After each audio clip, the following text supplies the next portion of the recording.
আসসালামু আলাইকুম ভাই বন্ধুরা, দেখেন দেখেন আমাকে ঈদ মুবারক দেওয়ার জন্য একটা গাভী আসছে। কিরে, আমাকে ঈদ মুবারক দেওয়ার জন্য আসছো নাকি? তোমার মনে কি দুঃখ? তোমাকে কোরবানি দেওয়া হবে?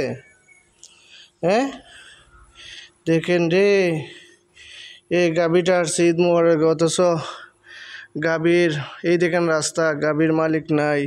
এই দেখেন গাভীর মালিক নাই। ইমাম সাহেবের এখানে আসছে দুঃখ বলার জন্য। একটা কথা বলে না, এক লোকের মসজিদের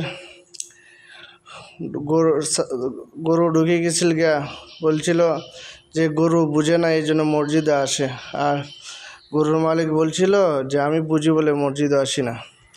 যাক, এটা যার গাভী হয়তো আমার মুসল্লির হতে পারে, তা মাইন্ড করবেন না। কিন্তু দেখা যায় এই গাভীটা এখানে কেন আসছে, আমার সম্ভবত ঈদ মুবারক দেওয়ার জন্যই আসছে। যাক গাভী, তোমাকে ঈদ মুবারক। তুমি আসছো ঠিক আছে, তুমি এখানে থাকবে না, চলে যাইবা?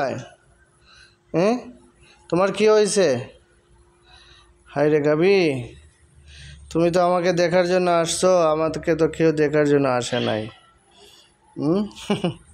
একটা অনেক সুন্দর একটা ঘটনা ঘটেছে, দেখেন। হ্যাঁ, যাও যাও, এখনো চলে যাও, চলে যাও, চলে যাও, যাও যাও।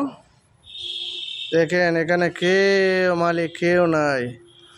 এই যে দেখেন মসজিদের পাশে, এখানে কি কি কিছু বলবে? কিছু বলবে নাকি? তোমার মালিক কে?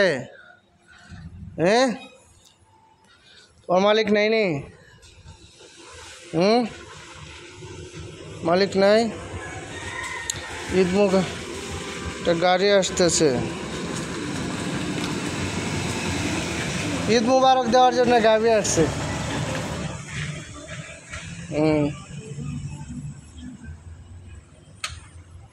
হুম